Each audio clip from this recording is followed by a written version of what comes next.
I never thought my own parents would treat me like a piece of livestock. But that changed the night I found forged medical documents with my name on them. Hidden in my father's leather briefcase were papers claiming I possessed some rare genetic immunity that made me the perfect surrogate candidate for my infertile sister, Sarah. The fabricated report stated I had a unique hormonal balance, allowing male pregnancy through experimental procedures. My blood ran cold as I read their detailed plan to drug me during Sunday dinner and transport me to an underground medical facility while unconscious. Every family gathering, every concerned phone call, every guilt trip about helping Sarah had been calculated manipulation to turn me into breeding stock for their desperate scheme. The confrontation erupted the next morning in my childhood kitchen, where the familiar smell of my mother's coffee couldn't mask the stench of betrayal hanging in the air. My hands shook as I slammed the falsified medical reports onto the granite countertop, watching my parents' faces drain of color like water from a broken dam. "Explain this," I demanded, my voice cutting through the morning silence. "Explain why there are forged documents claiming I can carry a baby." My father, Robert, straightened his shoulders in that authoritative way he'd perfected during 30 years of managing construction crews. "Edison, son, you don't understand the full situation. Sarah needs our help, and science has advanced in ways you can't imagine." "Science?" I laughed bitterly. "This isn't science, Dad. This is fraud. These papers claim I have hormonal conditions I've never been tested for." My mother Linda wrung her hands in her floral apron, tears pooling in her blue eyes. "We've already committed, sweetheart. The fertility clinic required a $50,000 deposit and we borrowed against the house. If we back out now, we lose everything." The kitchen door burst open before I could process this bombshell, and my sister Sarah stumbled in with red-rimmed eyes and mascara streaking down her cheeks.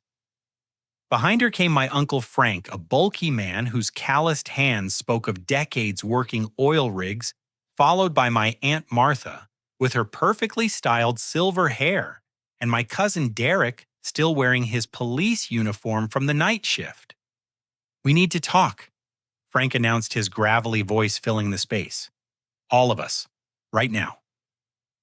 They herded me into the living room where I'd opened Christmas presents as a child, but the warm memories felt poisoned now. Someone had rearranged the family photographs on the mantelpiece, pushing my high school graduation picture to the back, while enlarging Sarah's wedding photo to dominate the display. Sarah collapsed onto the burgundy sectional sofa, her shoulders heaving with sobs. "The doctors told me this is my last chance, Edison. Brad and I have tried everything else. 3 miscarriages, 2 failed IVF attempts, and now they're saying my uterus is too damaged to carry a pregnancy to term." "I'm sorry for your struggles," I said carefully, "but that doesn't give anyone the right to forge medical documents or plan to drug me." Uncle Frank stepped forward, his steel-toed boots thudding against the hardwood floor. "Let me tell you something, nephew. Family means sacrifice. When Sarah was born, premature, your parents spent their entire savings keeping her alive. When you needed surgery for that broken arm in Little League, they took out a second mortgage. Now it's your turn to step up." Aunt Martha dabbed at her eyes with a lace handkerchief. "We've all made sacrifices, dear. When my Timothy needed addiction treatment, the whole family pitched in. When Derek's ex-wife tried to take his children away, we pooled our money for legal fees. This is what families do for each other." My cousin Derek shifted uncomfortably in his uniform, his badge catching the afternoon sunlight streaming through the bay windows. "Look, 'cause I know it sounds extreme, but desperate times call for desperate measures. Sarah's been part of our family longer than you have, and she's always been there for everyone." The words hit me like a physical blow. "Been part of the family longer, I'm their son." My mother wrung her hands harder, her wedding ring clicking against her engagement diamond. "What Derek means is that Sarah has always been so giving, so selfless. She took care of your grandmother during her final months, while you were busy with your art projects and computer games." I was in college, I protested. "You were avoiding responsibility. my father corrected. Just like you're doing now. Sarah worked 2 jobs to help pay for your graphic design classes, and this is how you repay her kindness. I looked around the room at these people I'd loved and trusted my entire life, seeing strangers wearing familiar faces. In the corner, I noticed a hospital bed had been set up in what used to be my childhood bedroom, visible through the open doorway. Medical supplies lined the dresser where my baseball trophies once stood. Sarah looked up through her tears, her voice breaking with desperation. I've dreamed of being a mother since I was 6 years old, Edison. I had names picked out, nursery themes planned, college funds started. Do you know what it's like to feel your body failing at the one thing you were meant to do? Her husband Brad stood silently by the fireplace, his hands stuffed deep in his pockets, avoiding eye contact with everyone. Something about his body language struck me as odd, but my attention snapped back to Uncle Frank. Here's the bottom line, Frank continued. You've been living rent-free in your parents' basement for 6 months, eating their food, using their internet for your freelance work. You owe them, and you owe Sarah. This procedure would make you a hero instead of a freeloader. I pay rent, I argued. $500 a month, plus I buy my own groceries and contribute to utilities. My mother shook her head sadly. Oh, honey, that money barely covers the cost of your health insurance that we've been paying. You're not contributing anything meaningful. Derek pulled out his phone and showed me a series of text messages. Your mom's been keeping track of expenses. You've cost them over $3,000 in the past 6 months alone, not counting the emotional stress of worrying about your future. I stared at the fabricated numbers on his screen, realizing my parents had been building a case against me for months. Every grocery store run, every utility bill, every insurance payment had been documented and inflated to paint me as a financial burden. Aunt Martha reached into her purse and produced a thick manila envelope. We've researched the procedure extensively, dear. Male surrogacy is becoming more common, especially with genetic matches between siblings. The recovery time is minimal, and the compensation could help you finally become independent. Compensation? I asked. My father cleared his throat uncomfortably. The fertility clinic offers payment for surrogate services. $10,000, which would cover your debts and give you a fresh start. Sarah grabbed my hands with desperate strength. Please, Edison. I'm 34 years old and my biological clock is running out. Brad and I have been married for 8 years, and every holiday, every family gathering, every baby shower is torture for me. I watch my friends post pictures of their children, and I feel like I'm dying inside. The room fell silent except for the grandfather clock ticking in the hallway and Sarah's quiet sniffling. Everyone stared at me expectantly, their faces a mixture of hope, desperation, and barely concealed frustration. I need time to think, I said finally. Uncle Frank's expression hardened. Time? Sarah doesn't have time, Edison. Neither do your parents, who've already committed their retirement savings to this opportunity. You think about it all you want, but remember that refusing to help your sister makes you the kind of person who puts his own comfort above family loyalty. As the intervention broke up, I caught sight of my reflection in the hallway mirror and barely recognized the young man staring back at me. The faces of my family members burned in my memory as they filed out, each carrying a piece of my trust that I'd never get back. 3 days after the family intervention, the psychological warfare intensified beyond anything I could have imagined. I was working late in my small apartment above the downtown bakery, trying to meet a deadline for a logo design when familiar voices echoed from the stairwell. My girlfriend Jessica's laughter mixed with my mother's gentle tones, but something about their conversation sent ice through my veins. Jessica appeared in my doorway, wearing the navy dress I'd bought her for our anniversary, her auburn hair pulled back, in the professional style she used for important meetings. Behind her stood my parents, both dressed as if attending a funeral rather than an impromptu visit. We need to talk, Jessica said, her green eyes filled with tears I'd never seen before. About your gambling problem. The words hit me like a sledgehammer to the chest. My what? My mother stepped forward, her face etched with theatrical concern. Sweetheart, we know this is difficult, but hiding your addiction isn't protecting anyone. Jessica deserves to know the truth about your debts. Jessica sat heavily on my second-hand couch, pulling a manila folder from her purse with trembling hands. Your parents showed me everything, Eddie. The secret credit cards, the online poker accounts, the money you've been stealing from our joint savings account. I don't gamble, I protested, but Jessica was already spreading printed documents across my coffee table like evidence at a crime scene. Bank statements, credit card bills, and transaction records covered the surface, all bearing my name and signature. My father adjusted his reading glasses, pointing to specific line items with his weathered index finger. Look at these casino withdrawals, son. Mohegan Sun $700 on March 15th. Foxwoods $1,200 on April 3rd. Online poker sites, multiple transactions every week for the past 4 months. I leaned over the papers, my heart hammering against my ribs. The signatures looked authentic. The account numbers matched my bank information, but I'd never been to a casino in my life. This is impossible. I was working on the Harrison marketing project on March 15th. I have emails and timestamps to prove it. Jessica's voice broke as she spoke. Your mother has been trying to protect you, covering for your lies and excuses. She told me you've been staying out all night, coming home smelling like alcohol and cigarettes, making up stories about client meetings. That's not true. I grabbed my laptop, frantically opening email threads and project files. Look, here's the entire correspondence with Harrison Marketing. I delivered their final designs on March 20th, 5 days after I supposedly lost $700 at Mohegan Sun. My mother shook her head sadly, reaching into her purse for a tissue. Oh, honey, you've gotten so good at manipulating evidence.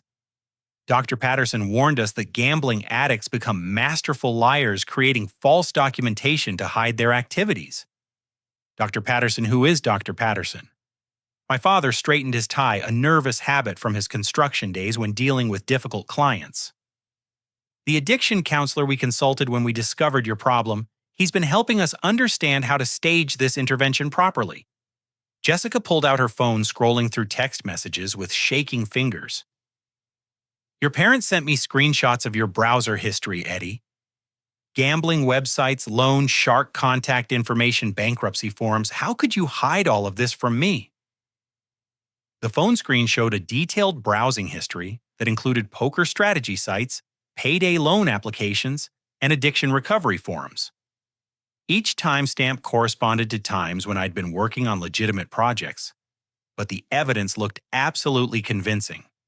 Someone's been using my computer, I said desperately, or hacking into my accounts. This isn't real, Jess. You know me better than anyone. When have I ever shown interest in gambling? My mother dabbed at her eyes with practiced precision. The denial is heartbreaking, sweetheart. Dr. Patterson explained that addicts often believe their own lies so completely that they can't distinguish between reality and fantasy. Jessica stood up abruptly, pacing to my kitchen window that overlooked the busy street below. The joint savings account, Eddie. Explain why $3,000 disappeared over the past 2 months in cash withdrawals. I accessed my banking app, scrolling through recent transactions.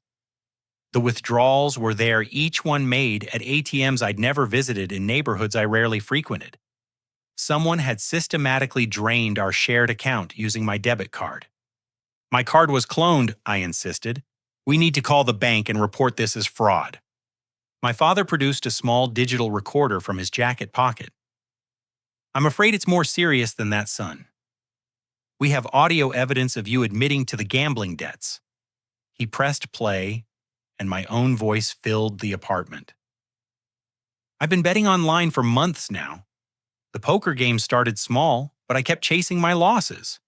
I've probably spent $5,000 or $6,000 that I didn't have. The recording sounded authentic with my distinctive vocal patterns and speaking rhythm, but I had absolutely no memory of saying those words. Jessica gasped, covering her mouth with both hands. When was this recorded? I demanded. My mother checked her phone calendar. Last Tuesday evening, when you called to discuss Sarah's situation, you were drinking and the conversation became very emotional. You confessed everything. I remembered that phone call clearly.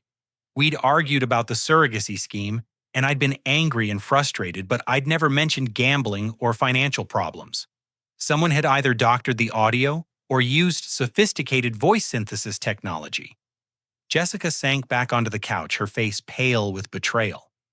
Your parents think the surrogacy procedure would give you a chance to pay off your debts and get your life back on track. The $10,000 fee would cover what you owe, plus provide money for addiction treatment.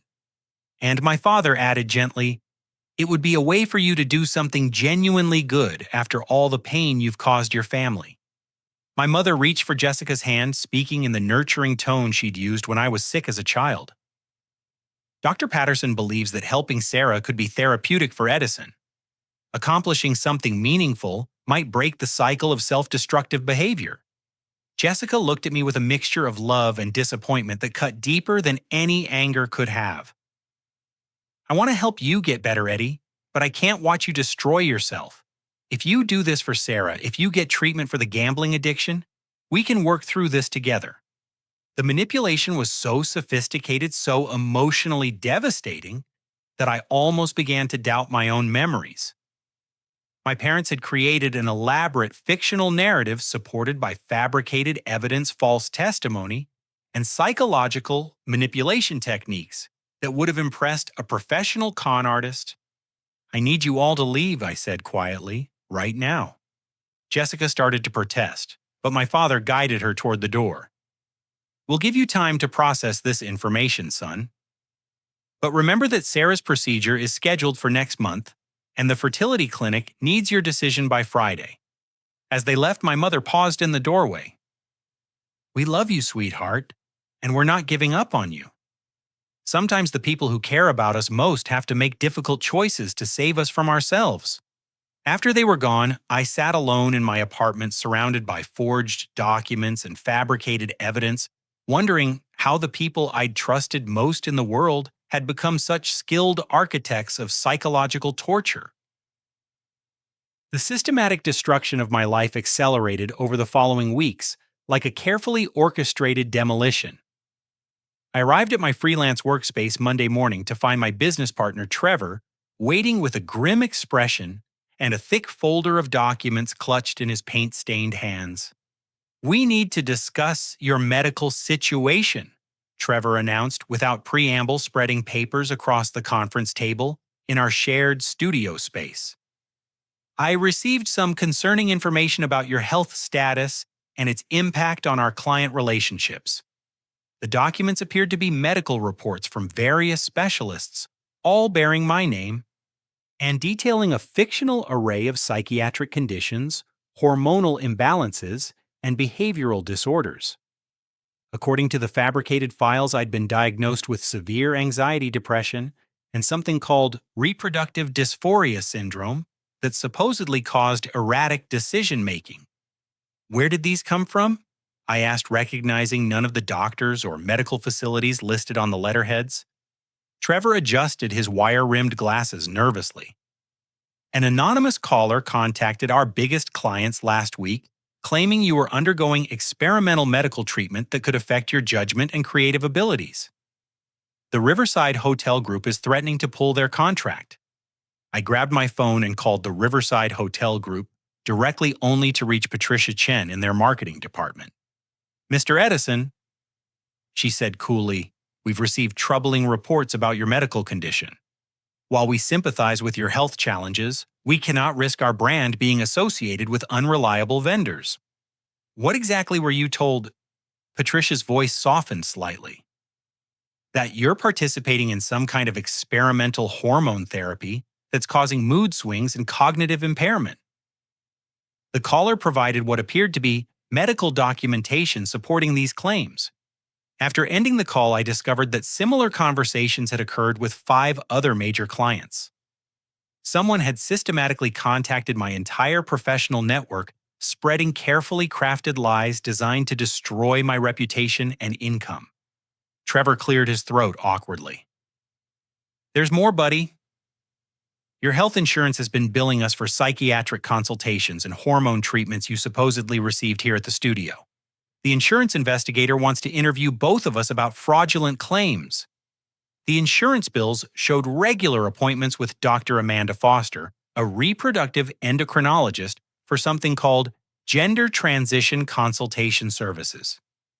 Each visit was supposedly conducted at our shared workspace, which made no medical sense, but the documentation looked official and contained detailed session notes about my alleged desire to experience pregnancy. I've never heard of Dr. Amanda Foster, I said, but Trevor was already pulling up her professional website on his laptop. Dr. Foster's credentials appeared impressive: board certified in reproductive endocrinology, published research on alternative pregnancy methods, and testimonials from grateful patients. Her photograph showed a confident woman in her 50s with silver hair and kind eyes standing in what appeared to be a well-equipped medical office.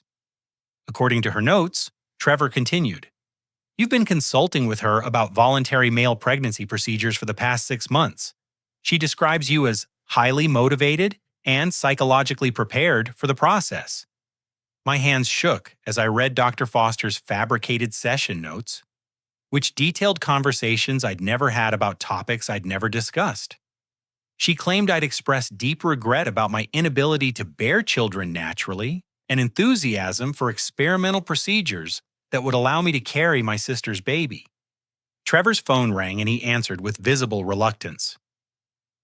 "Edison Graphics, this is Trevor." "Yes, he's here. I understand. We'll discuss this internally." He hung up and turned to me with troubled eyes. "That was your landlord, Mrs. Rodriguez. She says your lease won't be renewed next month due to complaints from other tenants about your erratic behavior." "What complaints?"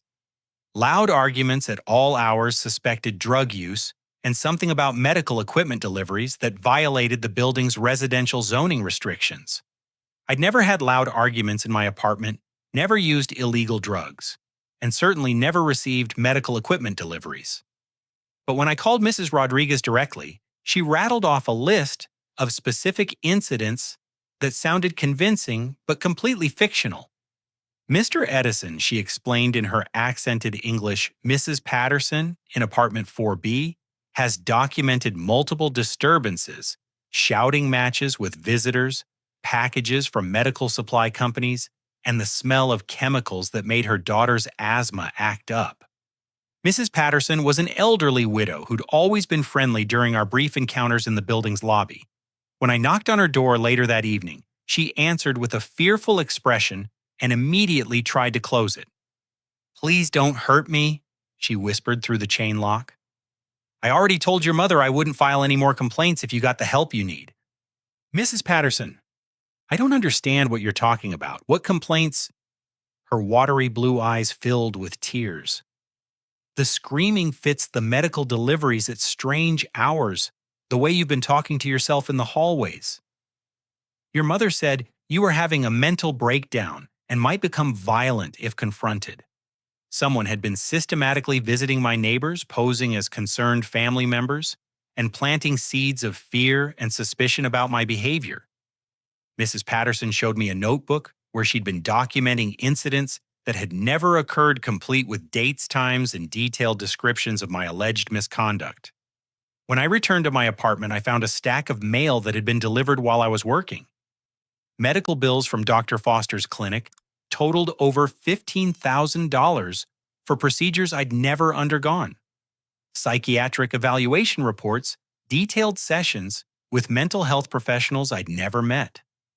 Insurance claim denials cited pre-existing conditions I'd never been diagnosed with. Most disturbing of all was a legal document from Riverside County Family Court.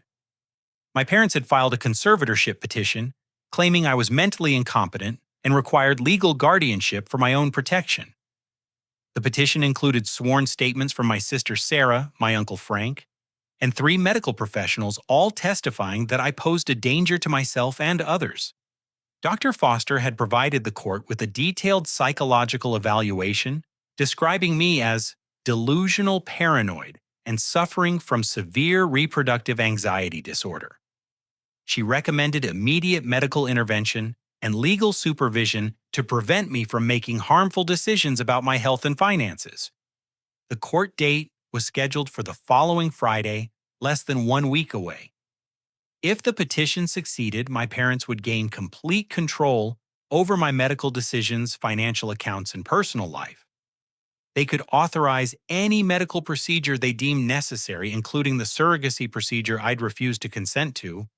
I spent that night pacing my small apartment, trying to understand how my family had orchestrated such a comprehensive assault on my identity and independence.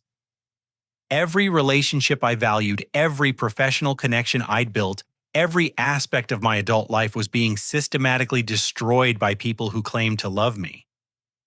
The next morning, I discovered that my credit cards had been canceled due to suspicious activity. My bank accounts were frozen, pending an investigation into fraudulent transactions, and my cell phone service had been suspended for non-payment of bills I'd never received. I was being erased piece by the very people who were supposed to protect and support me. And I had less than 1 week to figure out how to fight back before losing everything permanently. The reconciliation dinner felt like walking into a carefully constructed spider web, every detail designed to ensnare me completely. My mother had prepared all my childhood favorites: meatloaf with brown gravy, mashed potatoes with real butter, green bean casserole, and her famous apple pie cooling on the kitchen windowsill. The dining room table was set with the good china complete with cloth napkins and the crystal glasses reserved for special occasions. "I'm so glad we can work through this like a family," my mother said, ladling generous portions onto my plate. "Your father and I have been sick with worry about the misunderstandings between us." My father carved the meatloaf with precise movements, his hands steady despite the emotional weight of recent events. "Son, we've all said things we regret. But blood is thicker than water, and families forgive each other." Sarah sat across from me wearing a pale yellow sundress, her face brighter than I'd seen in weeks. "I spoke with Dr. Foster yesterday, and she's willing to answer all your questions about the procedure. No pressure, no manipulation, just honest medical information." "That's very reasonable," I replied, taking a bite of mashed potatoes. The familiar taste brought back memories of countless family dinners, birthday celebrations, and holiday gatherings when this house truly felt like home. Uncle Frank raised his beer bottle in a toast. To family, to forgiveness, and to moving forward together. We clinked glasses and settled into comfortable conversation about neutral topics: the weather, local sports teams, my cousin Derek's promotion at the police department. The tension that had dominated our recent interactions seemed to dissolve like sugar in warm coffee. But as the evening progressed, I began feeling increasingly drowsy. My eyelids grew heavy during dessert, and my words started slurring slightly when I tried to compliment my mother's apple pie. The room seemed to tilt at odd angles, and faces became blurry around the edges. "Are you feeling all right, sweetheart?" my mother asked with apparent concern. "You look a bit pale." "Just tired," I mumbled, struggling to keep my head upright. "Been working long hours on client projects." Sarah moved her chair closer, her voice gentle and soothing. "Why don't you lie down in your old room for a while? We can finish our conversation after you've rested." I attempted to stand but stumbled, catching myself against the dining table. My father was immediately at my side, his strong arm supporting my weight as he guided me toward the stairs. "Easy does it, son. Let's get you comfortable." The next thing I remembered was waking up in an unfamiliar room with stark white walls, fluorescent lighting, and the antiseptic smell of medical equipment. IV lines ran into both my arms, connected to bags of clear fluid hanging from metal poles beside the narrow bed. Monitoring devices beeped rhythmically, displaying heart rate, blood pressure, and other vital signs I couldn't interpret. My parents sat in plastic chairs near the foot of the bed, both wearing expressions of relief mixed with determination. Sarah stood by the window, her silhouette backlit by afternoon sunlight streaming through vertical blinds. "Where am I?" My voice came out as a hoarse whisper. Dr. Foster appeared at my bedside, her silver hair pulled back in a professional bun, and a stethoscope draped around her neck. She looked exactly like her website photograph, but somehow less reassuring in person. "Welcome back to consciousness, Edison," she said cheerfully, checking the IV lines with practiced efficiency. "You're at our specialized reproductive health facility. Your family brought you in for voluntary evaluation and treatment preparation." I tried to sit up, but discovered my wrists were secured to the bed rails with padded restraints. "I didn't volunteer for anything. I want to leave immediately." Dr. Foster consulted a thick medical chart, flipping through pages of handwritten notes and printed forms. "According to your admission paperwork, you've been experiencing severe psychological distress related to reproductive anxiety and family conflicts. Your parents have temporary medical power of attorney while we stabilize your condition." "That's impossible. I never signed any admission papers." My father leaned forward in his chair, his voice gentle but firm. "Son, you've been struggling with memory issues related to the experimental medications. Dr. Foster can explain the treatment protocol better than we can." Dr. Foster pulled up a rolling stool and sat beside my bed, her manner professional but strangely intimate. "For the past several weeks, we've been administering a carefully controlled regimen of hormones and psychological preparation medications. The goal is to optimize your body's readiness for the pregnancy procedure while ensuring your mental stability throughout the process." The words hit me like physical blows. "You've been drugging me without my consent." "With your full consent," Dr. Foster corrected, producing a stack of signed documents. "These forms clearly indicate your voluntary participation in our male pregnancy preparation program. You've been coming in for treatments twice weekly." The signatures looked authentic, bearing my distinctive handwriting style, but I had absolutely no memory of signing any medical consent forms or visiting any clinic. Dr. Foster showed me photographs that apparently documented my previous visits, images of me sitting in the same room receiving IV treatments, speaking with medical staff. "The memory issues are a temporary side effect of the hormonal preparations," Dr. Foster explained.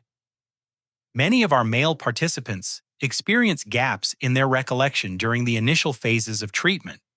Sarah approached the bed, her eyes bright with unshed tears. "Edison, I need to tell you something important. I never wanted children as desperately as everyone thought. The pressure to become a mother was destroying my marriage and making me miserable."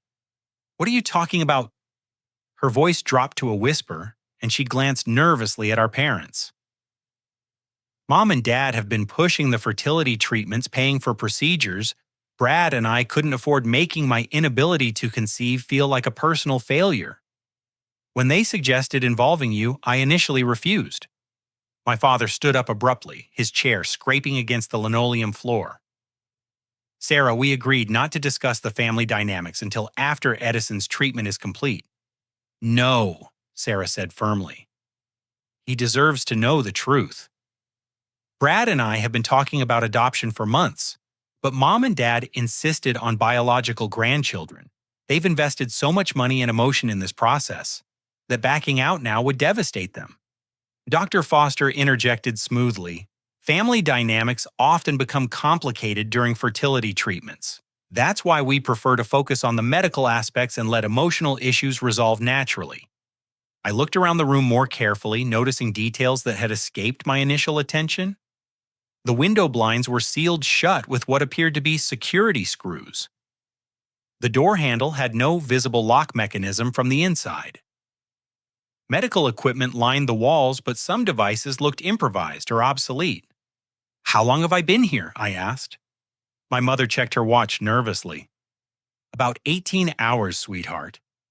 We brought you in yesterday evening when you became disoriented during dinner." "You drugged me," I stated flatly. Dr. Foster's professional smile faltered slightly. "We administered anti-anxiety medication when you became agitated about the treatment process. Sometimes patients need chemical assistance to overcome their psychological resistance to beneficial medical procedures." The admission hung in the air like toxic gas. My own family had conspired to drug me into unconsciousness, transport me to an unauthorized medical facility, and begin preparations for a procedure I'd explicitly refused to undergo. "I want to contact my lawyer," I said. Dr. Foster consulted her chart again. "Unfortunately, your current legal status as a conservatorship ward limits your ability to make independent contact with outside parties. All communications must be supervised and approved by your legal guardians." My father moved closer to the bed, his expression mixing genuine concern with stubborn determination. "Son, we're doing this because we love you and because Sarah needs our help. Once the procedure is complete and you see how much joy you've brought to your sister's life, you'll understand that this was the right decision." Sarah grabbed my restrained hand, tears flowing freely down her cheeks. "I'm so sorry, Edison. I never wanted it to go this far. But I can't stop it now without destroying Mom and Dad financially.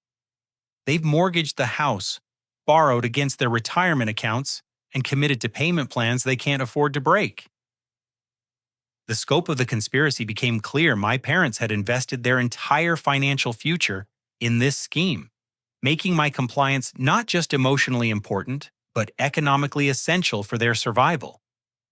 They'd painted themselves into a corner where my refusal would mean their financial ruin. Dr. Foster stood up, smoothing down her white coat.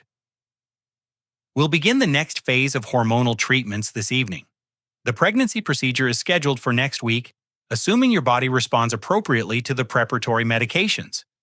As medical staff entered the room to adjust my IV medications, I realized I was trapped in a nightmare where the people who claimed to love me most had become my captors, and my only hope of escape lay in somehow outsmarting an entire network of conspirators who'd planned every detail of my imprisonment.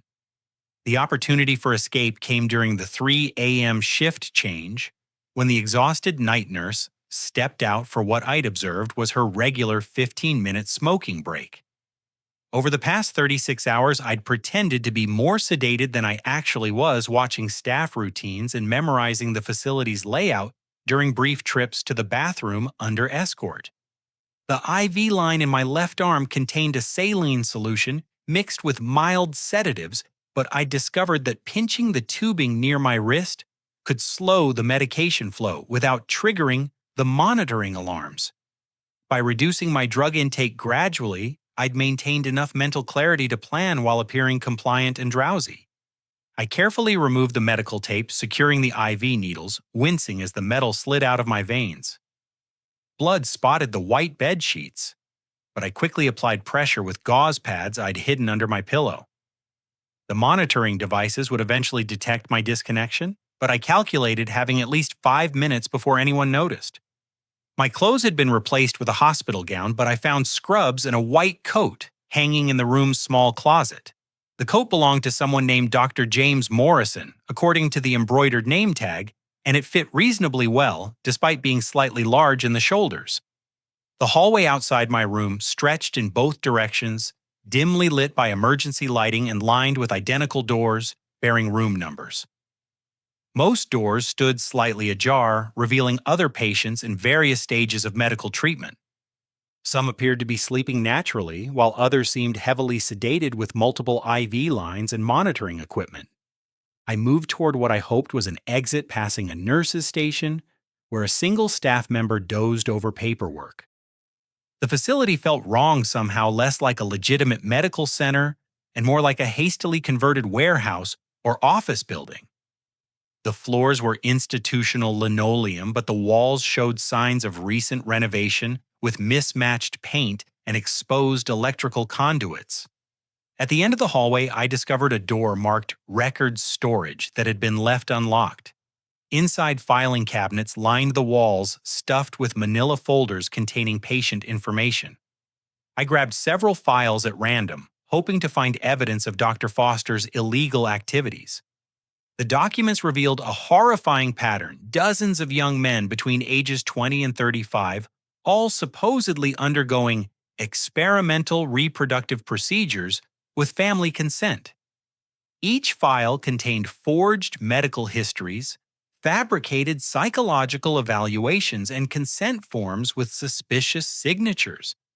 One file belonged to Marcus Chen, a 26-year-old computer programmer whose family had convinced him to participate in what they called advanced fertility assistance for his infertile sister. According to the notes, Marcus had been held at the facility for 3 months while receiving hormone treatments and psychological conditioning. Another file documented the case of Tyler Williams, whose parents had brought him in for gender transition therapy that was actually preparation for forced surrogate pregnancy. Tyler's file included photographs showing his physical transformation over several weeks of hormonal manipulation. Most disturbing was a file for James Rodriguez, a young man whose neighbor family had told me moved away for college last year. According to Dr. Foster's notes, James was being held at a sister facility in Nevada while his family collected insurance money for his supposed educational expenses. I stuffed the most damaging files into the white coat's pockets and continued exploring.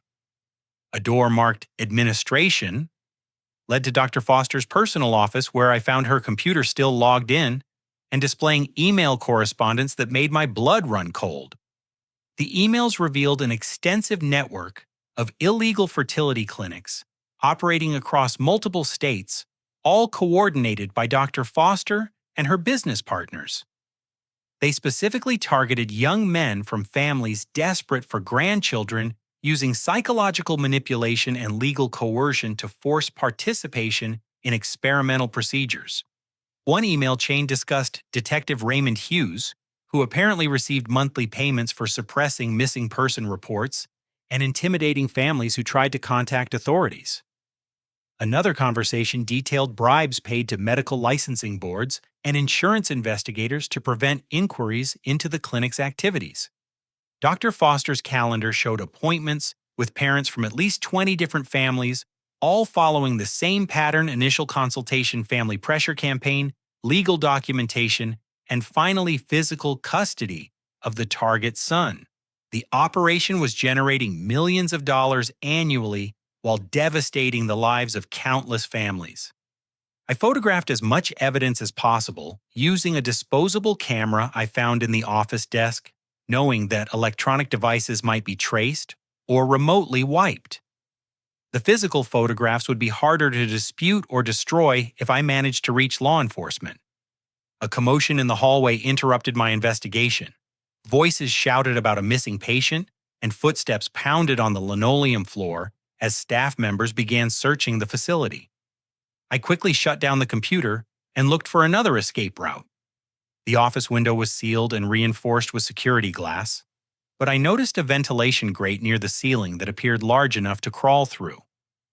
Using Dr. Foster's desk chair, I managed to remove the grate and squeeze into the narrow ductwork. The ventilation system led me through the facility's infrastructure past other rooms where I could hear muffled conversations and medical equipment. Through one grate, I observed Dr. Foster speaking urgently into her phone while security guards checked patient rooms. "The Edison situation is compromised," she was saying. "Initiate containment protocol and prepare for facility evacuation. Contact our Nevada location and advise them to accelerate the Williams procedure." I realized that my escape had triggered a larger emergency response that would affect other victims throughout Dr. Foster's network. The lives of young men I'd never met were now in immediate danger because of my actions. The ductwork eventually led to an external vent that opened onto the facility's roof. I emerged into the cool night air and found myself looking down at a parking lot surrounded by high fencing topped with razor wire. The building was located in an industrial area far from any residential neighborhoods, explaining why no one had heard distress calls from patients. Using a maintenance ladder attached to the building's exterior, I climbed down and discovered that the facility was housed in a former manufacturing plant that had been converted into what appeared to be a legitimate medical center from the outside. Professional signage identified it as Pacific Coast Reproductive Health Institute, and the parking lot contained expensive cars that suggested a thriving practice. But I now knew that behind the professional facade, Dr. Foster was operating a human trafficking ring that targeted vulnerable young men whose families had been manipulated into providing victims for her illegal experiments. And I was carrying evidence that could potentially save dozens of lives if I could somehow reach law enforcement officers who weren't already on Dr. Foster's payroll. The sound of dogs barking in the distance told me that my escape had been discovered, and a search was beginning. I had to move quickly before security teams located me, but I also had to ensure that the evidence I'd gathered would survive even if I didn't. 3 blocks from the facility, crouched behind a dumpster, in an abandoned strip mall, I made the most important phone call of my life. The business card I'd found in Dr. Foster's desk belonged to someone listed as C. Walsh Social Services. But when I dialed the number, a woman answered with professional authority that cut through the night's chaos.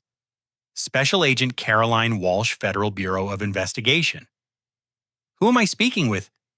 My name is Edison Thompson, and I've just escaped from an illegal medical facility where I was being held against my will. I have evidence of human trafficking, medical fraud, and a conspiracy involving my family. Agent Walsh's tone shifted immediately. Edison listened carefully.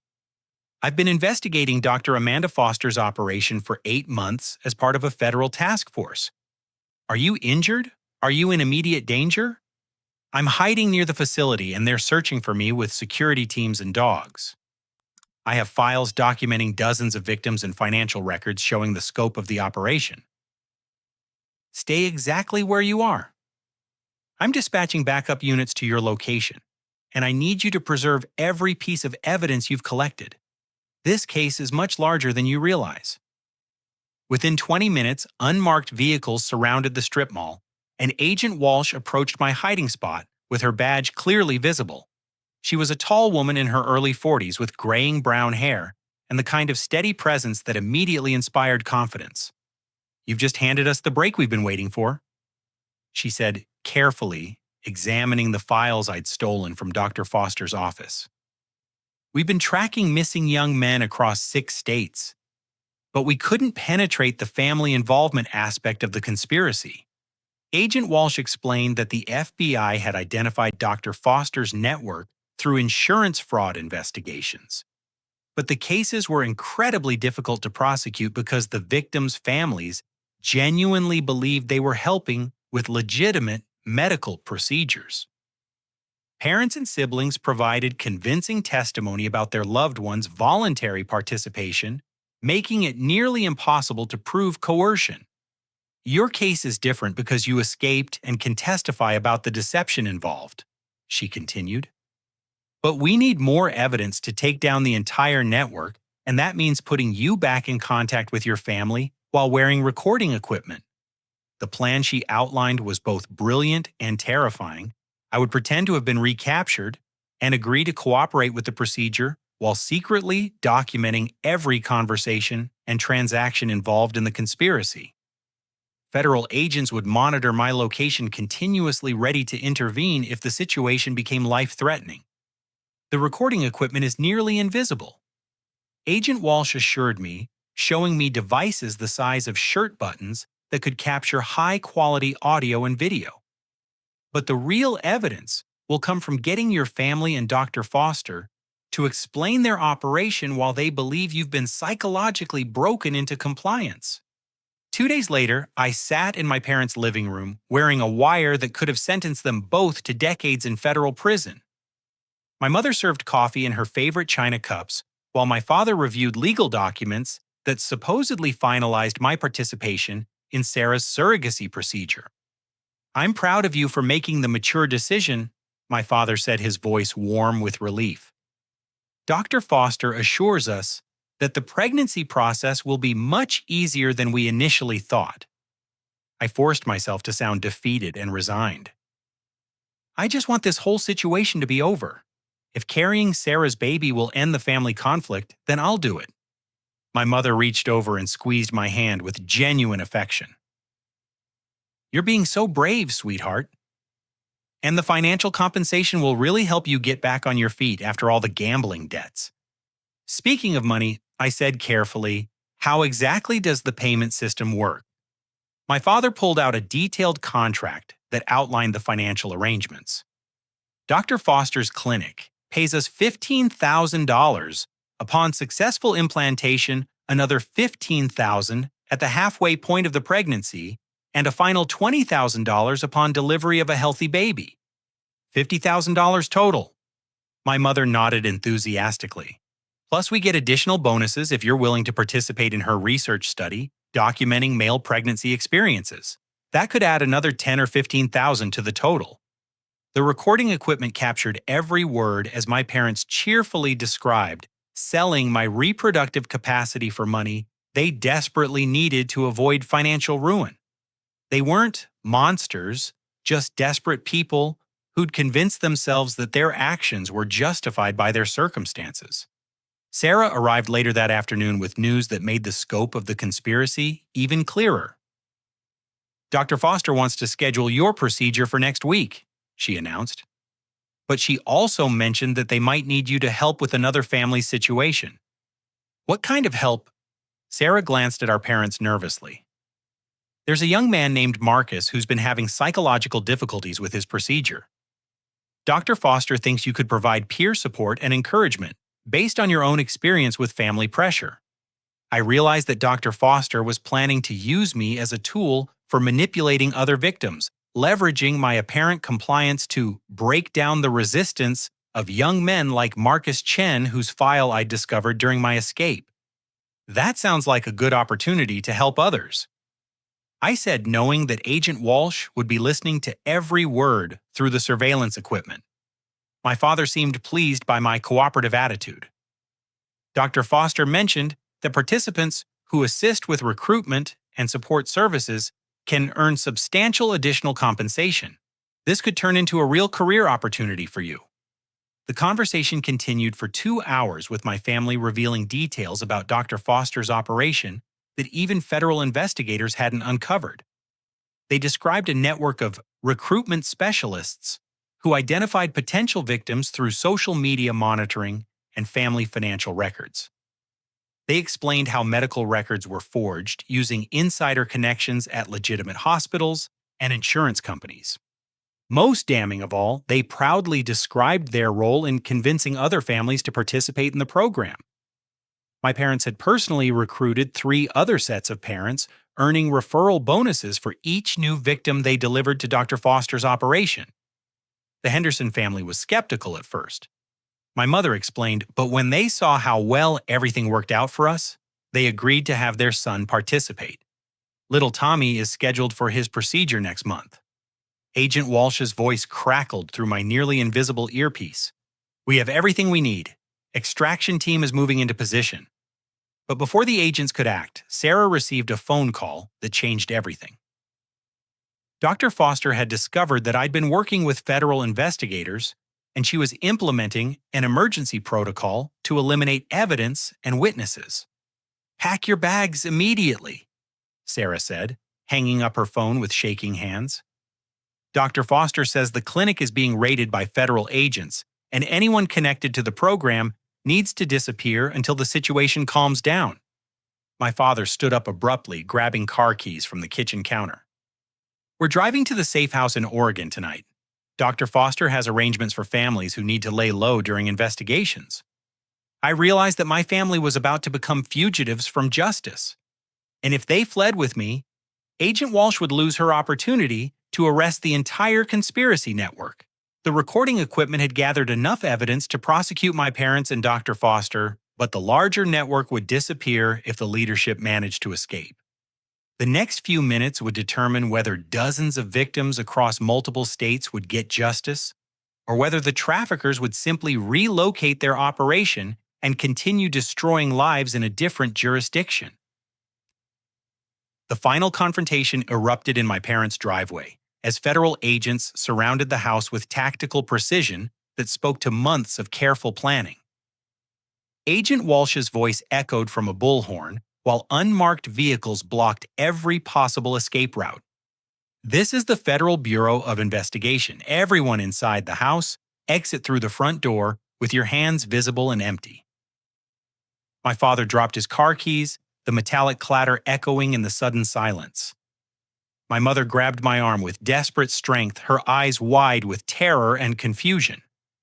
Sarah stood frozen by the living room window, watching armed agents take positions behind vehicles and trees. "Edison," my father whispered, "what did you do?" "I did what you should have done months ago," I replied, removing the recording equipment from my shirt and placing it on the coffee table. "I protected innocent people from being victimized by criminals." Agent Walsh entered the house with two other federal agents, her badge clearly displayed and her expression professionally neutral. "Robert and Linda Thompson, you're under arrest for conspiracy to commit human trafficking, medical fraud, insurance fraud, and violation of federal laws regarding involuntary medical procedures." As my parents were read their rights and placed in handcuffs, my mother turned to me with tears streaming down her face. "We were trying to help Sarah. We were trying to keep the family together." "By destroying me," I said quietly. "By treating me like property instead of your son." Sarah collapsed onto the couch as agents searched the house for additional evidence. "I never wanted this to happen," she sobbed. "I told them to stop, but they'd already borrowed so much money, and Dr. Foster said we were committed to the procedure." Agent Walsh knelt beside Sarah with unexpected gentleness. "Ms. Thompson, you're facing serious charges as well, but your cooperation over the past week has been noted. The federal prosecutor will consider your assistance when determining appropriate sentencing recommendations." Sarah looked up with surprised hope. "What do you mean, cooperation?" "The recordings you made of conversations with Dr. Foster and other family conspirators," Agent Walsh explained. "The financial documents you photographed, the list of other victims' families that you provided to our task force." I stared at my sister in shock. "You were working with the FBI?" Sarah nodded miserably. "For the past month, ever since I realized how many other families were being destroyed by this scheme. Dr. Foster threatened to ruin us financially if we backed out, but I couldn't live with knowing we were helping her hurt other people." Agent Walsh stood up, consulting her tablet computer for updates from other arrest teams. "Dr. Amanda Foster was arrested 2 hours ago at her clinic, along with 16 staff members and 4 other medical professionals. Detective Raymond Hughes is in custody for accepting bribes and suppressing missing person investigations. We've recovered 23 victims from facilities in 6 different states." The scope of the operation's collapse was staggering: 47 arrests across multiple jurisdictions, millions of dollars in forged insurance claims, and dozens of families who'd been manipulated into victimizing their own children. Dr. Foster's network had been generating over $8 million annually while destroying hundreds of lives through psychological manipulation and medical fraud. "What about the other victims?" I asked. "The young men who were being held at different facilities?" Agent Walsh's expression brightened slightly. "Marcus Chen was recovered safely from the Nevada facility. Tyler Williams is receiving medical care to reverse the unauthorized hormone treatments. James Rodriguez has been reunited with his family after 8 months of captivity." Over the following weeks, the federal prosecution unfolded like a complex puzzle being assembled piece by piece. My testimony before the grand jury lasted 3 days, detailing every aspect of my family's manipulation and Dr. Foster's illegal medical procedures. The evidence I'd gathered during my escape became crucial exhibits that helped convict the entire conspiracy network. Dr. Foster received a sentence of life in prison without possibility of parole, based on charges including human trafficking, medical fraud, conspiracy, and violation of federal laws regarding involuntary medical experimentation. Her network had operated for nearly 5 years, generating massive profits while destroying countless families through sophisticated psychological manipulation. My parents each received 20-year federal sentences, though their cooperation with investigators and genuine remorse earned them placement in minimum security facilities with eligibility for early release after serving 12 years. During their sentencing hearing, my father addressed the court with tears in his eyes.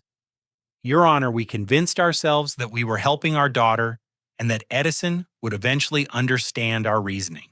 We were wrong, and our desperation turned us into criminals who victimized our own son. No parent should ever treat their child the way we treated Edison. My mother's statement was even more heartbreaking. I failed as a mother in the most fundamental way possible. Instead of protecting my son from harm, I became the source of his greatest trauma.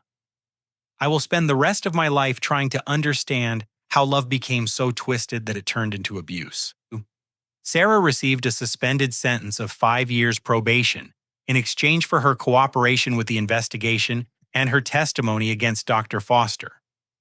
The federal judge noted her genuine remorse and her efforts to protect other victims once she understood the scope of the conspiracy. Ms. Thompson. The judge said during sentencing, "Your actions were inexcusable, but your decision to assist law enforcement likely saved dozens of other young men from similar victimization. That counts for something in the eyes of justice."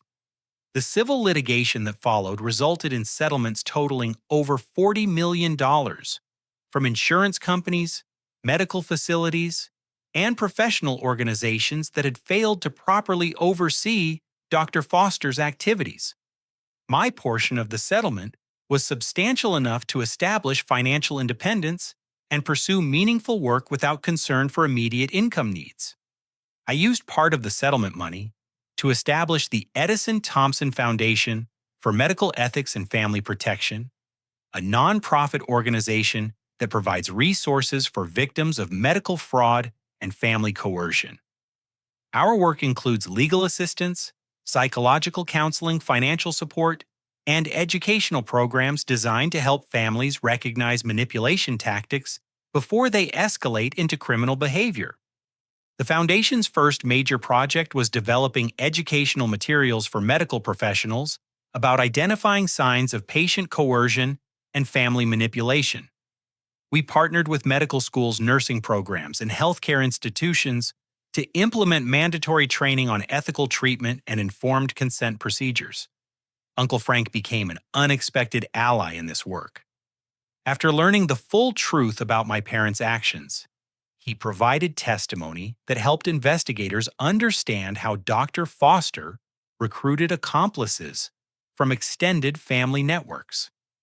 His guilt over participating in the intervention led him to volunteer hundreds of hours for the Foundation's victim assistance programs. "I thought I was helping family," he told me during one of our long conversations about healing and forgiveness. "Instead, I was enabling criminals who happened to share my last name. That's not something a man gets over easily." Derek left his job with the police department after the scandal, feeling that his involvement had compromised his ability to serve justice effectively. He became a private investigator specializing in missing person cases, using his law enforcement experience to help families navigate situations where traditional police resources prove inadequate. Jessica and I eventually rebuilt our relationship. Though it took months of couples counseling to work through the trust issues created by my family's manipulation, she genuinely believed the fabricated evidence about my gambling addiction and her participation in the intervention had been motivated by love and concern rather than malicious intent. "I should have trusted my instincts about your character," she told me during one particularly difficult therapy session. "I knew the gambling story didn't fit with the person I'd been in love with for 3 years, but the evidence seemed so convincing." Our relationship emerged stronger after working through the trauma together. We married 2 years later in a small ceremony attended by friends and the chosen family I'd built through my advocacy work. Uncle Frank walked me down the aisle in place of my imprisoned parents, and several victims from Dr. Foster's network served as groomsmen and witnesses to our new beginning. Sarah and I maintained limited contact during her probation period, primarily through family therapy sessions designed to address the deep trauma our family had experienced. She divorced Brad, who'd known about the illegal aspects of the scheme but remained silent out of desperation for children and financial pressure. "I don't know if we can ever be siblings again in the normal sense," Sarah admitted during one therapy session. "But I want you to know that helping bring down Dr. Foster's operation was the first good thing I'd done in years. Watching other families avoid what we went through made my cooperation feel meaningful.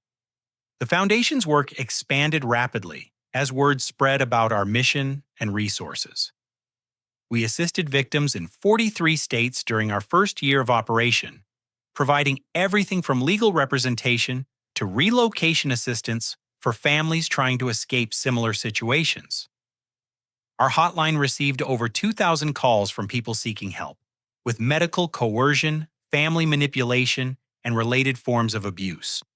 Dr. Foster's conviction inspired federal legislation strengthening oversight of fertility clinics and reproductive health facilities. The Edison-Thompson Protection Act, signed into law 3 years after my testimony, requires enhanced background checks for medical professionals working in reproductive medicine and establishes federal standards for patient consent procedures. Most importantly, the law creates criminal penalties for family members who participate in medical coercion schemes and provides funding for victim assistance programs similar to our Foundation's work. No other young man should have to experience what I endured, and this legislation makes that outcome significantly less likely. 5 years after my escape from Dr. Foster's facility, I stood before a congressional subcommittee investigating healthcare fraud and family coercion. The hearing room was packed with other survivors' family members seeking accountability and advocates working to strengthen protections for vulnerable adults. Honorable representatives, I concluded my testimony. The greatest tragedy of my experience wasn't the medical procedures I was forced to endure or the financial fraud committed in my name. It was the realization that the people I trusted most in the world were willing to sacrifice my autonomy, my dignity, and my future for their own desperate needs. True families protect each other from harm, they don't inflict it. They support individual choices, they don't manipulate them. They build trust through honesty, they don't destroy it through deception. When family love becomes conditional on sacrifice that destroys rather than nurtures it, stops being love and becomes exploitation. But I also learned that families can be chosen as well as inherited. The survivors I've met through our Foundation's work have become my brothers and sisters in the truest sense. We protect each other, support each other's healing, and ensure that our shared trauma becomes a source of strength rather than shame. My biological parents are serving their sentences in federal prison, and I visit them regularly. Forgiveness is a process that takes time, but accountability and justice had to come first. They're participating in rehabilitation programs, and perhaps someday we'll rebuild some form of relationship based on honesty rather than manipulation. Until then, I've found peace in knowing that their actions inadvertently led to saving dozens of other victims and preventing countless future crimes. Sometimes the worst experiences in our lives become catalysts for the most meaningful work we'll ever do. The Foundation's work continues today, expanding internationally to address similar schemes in other countries where regulatory oversight remains insufficient. We've helped establish victim assistance programs in 12 nations and provided testimony for international legislation addressing human trafficking in medical contexts. Every morning when I arrive at our Foundation headquarters, I pass a wall displaying photographs of the young men we've helped reunite with their families or escape from coercive situations. Their faces remind me that survival isn't the end goal, healing is. And healing happens when we transform our pain into protection for others who face similar dangers. My story could have ended in that illegal facility drugged unconscious, while criminals harvested my body for their profit. Instead, it became the beginning of a life dedicated to ensuring that family desperation never again becomes an excuse for victimizing the people we're supposed to protect and cherish most. Have you ever found yourself in a situation where family pressure made you question your own judgment and autonomy? How did you handle the conflict between loyalty and self-protection? Share your thoughts in the comments below. And don't forget to like this video if it resonated with your own experiences. Subscribe to hear more stories about overcoming family manipulation and finding strength in impossible situations. Please share this story with anyone who might be facing similar challenges because sometimes knowing you're not alone makes all the difference in finding the courage to stand up for yourself. Thank you for listening to my story and for supporting survivors of family coercion everywhere. Remember that seeking help isn't betrayal, it's self-preservation, and you deserve relationships built on respect rather than exploitation. Stay strong, stay safe, and never let anyone convince you that love requires you to sacrifice your fundamental human dignity.